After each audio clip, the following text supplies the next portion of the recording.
சோனா குருவியும் பாபா குருவியும் ரொம்ப தூர பயணத்துல இருந்தாங்க.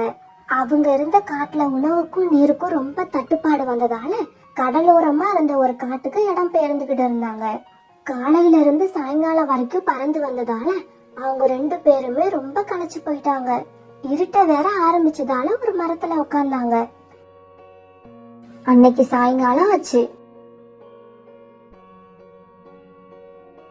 இன்னைக்கு ராத்திரி இங்கதான் இருந்தாகணும். இருட்டுல பறந்து போனா நமக்கு தான் ஆபத்து.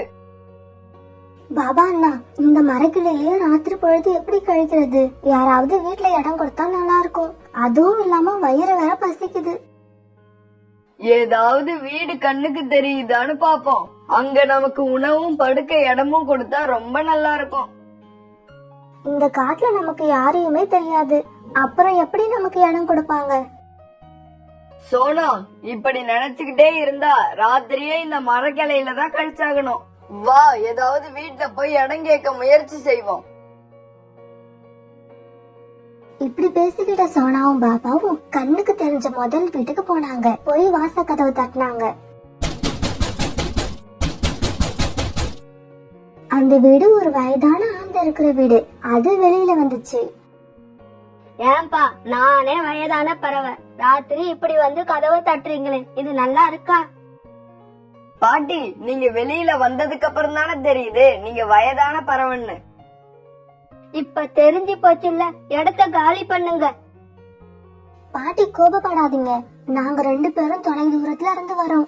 இன்னைக்கு ராத்திரி மட்டும் எங்களுக்கு உணவு தங்க இடமும் கொடுத்தீங்கன்னா எங்களுக்கு ரொம்ப சந்தோஷமா இருக்கும். உங்களுக்கு சந்தோஷமா இருக்கும், ஆனா எனக்கு இருக்காது. ஏன்னா என் வீடு ரொம்ப மோசமான நிலைமையில இருக்கு. நானே இதுல பயந்து பயந்து தங்கி இருக்கேன். இதுல இன்னும் 2 பேரா? போங்க போங்க, போய் வேற யாருக்கிட்டயாவது கேட்டு பாருங்க. இப்படி சொன்ன அந்த வயதான ஆந்த வீட்டுக்குள்ள போய் படுத்துச்சு. இப்ப சோனா குருவியும் பாபா குருவியும் மறுபடியும் மரத்திலே வந்து உட்கார்ந்தாங்க. பாபா அண்ணா, இந்த மரத்தையே வீடா நினைச்சு இன்னைக்கு இங்கேயே தங்க வேண்டியதுதான். சோனா, மனச தளர விடாத. இந்த காட்டுல ஒரு வீடு தானா இருக்கு. வா, இன்னொரு வீட்டை போய் பாப்போம். இப்ப சோனாவும் பாபாவும் இன்னொரு வீட்டு கதவை தட்டினாங்க. அந்த வீட்டுக்குள்ள காலுக்காகவும் கோரிக்காகவும் வாழ்ந்து வந்தாங்க. கோரி, யாரோ கதவை தட்டுற சத்தம் கேக்குது. யாருன்னு தான் போய் பாரு. காலுஜி, இந்த மாதிரி ராத்திரி யாராவது கதவை தட்டி நாம போய் திறந்தா இம்சை நமக்கு தான். பேசாம படுத்து தூங்குங்க. காலுக்காகத்துக்கு யார் கதவை தட்டினாங்கன்னு தெரிஞ்சுக்க ரொம்ப ஆர்வமா இருந்துச்சு. ஆனாலும் கதவை திறந்தா கோரி கிட்ட திட்டு வாங்கணும். இப்படி யோசிச்சுக்கிட்டே இருந்த காலுவுக்கு திடீர்னு ஒரு நல்ல ஐடியா வந்துச்சு. கோரி, உங்க அம்மா இந்த வாரம் நம்ம வீட்டுக்கு வந்தாலும் வாரன்னு சொன்னாங்கல்ல, ஒருவேளை அவங்களா இருந்தா? காலுஜி, நானே மறந்துட்டேன். நல்ல சமயத்துல ஞாபகப்படுத்துறீங்க. இது எங்க அம்மாவே தான்.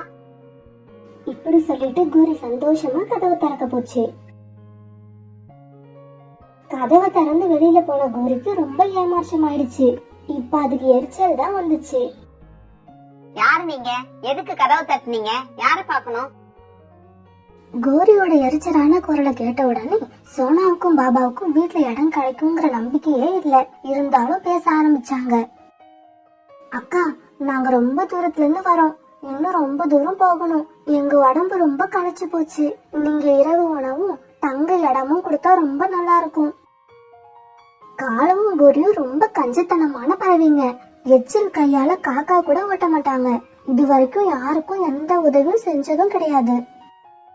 என்ன வேணும்? இரவு உணவும் படுக்க இடமுமா? ஆமா, இத பாக்கும்போது உங்களுக்கு என்ன வீடு மாதிரி தெரியுதா, இல்ல ஏதாவது ராஜ் மாதிரி தெரியுதா? வந்துட்டாங்க தூக்கத்தை கெடுக்க. போங்க போங்க. அக்கா, கோவப்படாதீங்க. நாங்க கிளம்புறோம். இருந்தாலும் போறதுக்கு முன்னாடி ஒரு உண்மைய சொல்லணும்னு தோணுது. உண்மையா? என்ன உண்மை? அக்கா, நீங்க ரொம்ப அழகா இருக்கீங்க.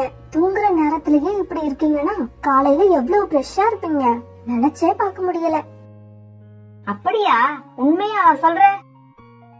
என்னக்கா இப்படி கேட்டுட்டீங்க? நான் எப்பவும் உண்மையதான் சொல்லுவேன். உன் பேர் என்ன? என் பேர் சோனா. சரி சரி சோனா, நீ மட்டும் உள்ள வா. அக்கா, என்னக்கா என்ன விட்டுட்டீங்க? நீங்க அழகா இருக்கீங்கன்னு சோனா கிட்ட சொன்னதே நான் தான். போதும் போதும், சரி சரி, 2 பேரும் உள்ள வாங்க. இங்க பாருங்க, உங்களுக்கு படுக்க இடம் மட்டும் தான் கொடுக்க முடியும். உணவெல்லாம் எங்களால கொடுக்க முடியாது. ஏன்னா நாங்க ரொம்ப ஏழை.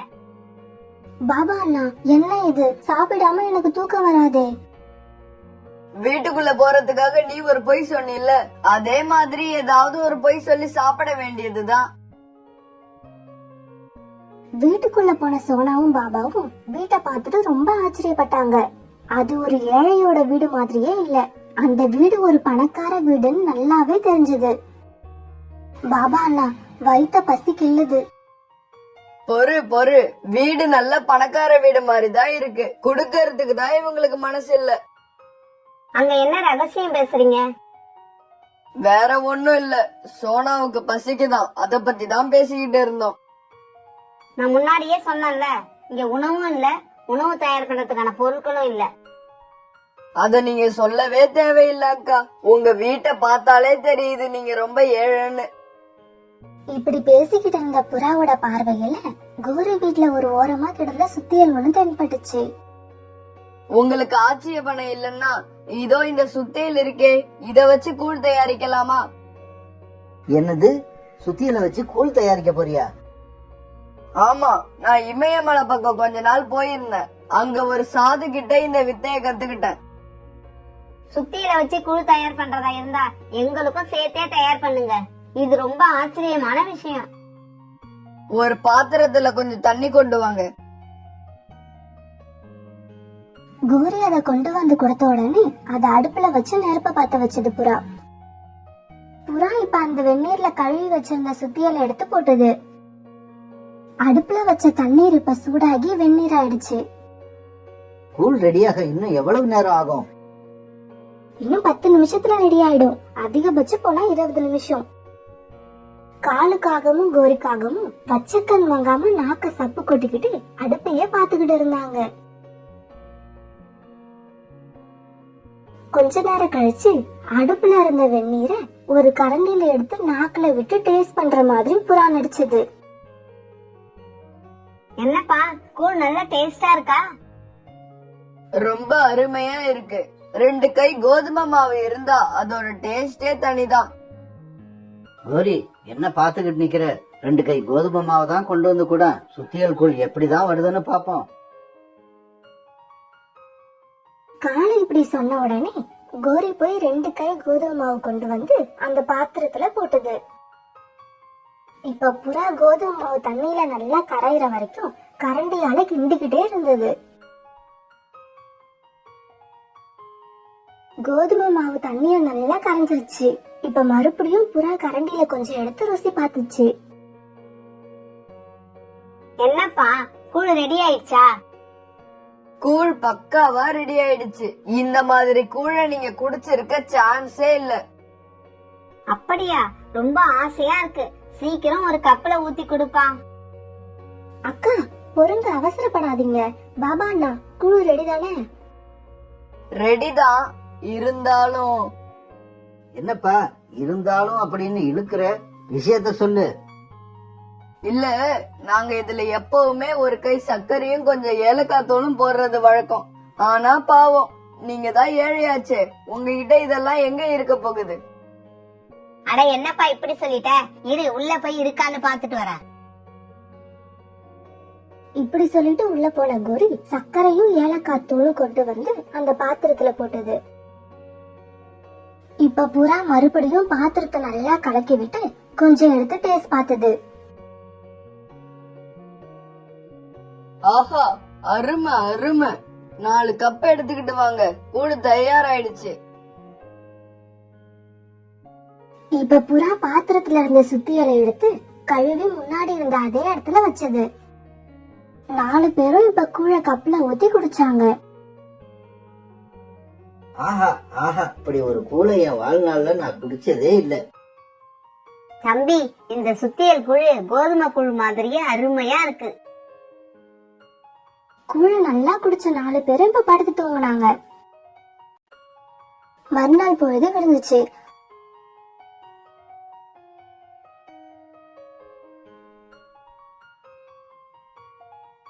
காலையில எழுந்த சோனா குருவியும் பாபா குருவியும் பயணத்தை தொடர தயாரானாங்க.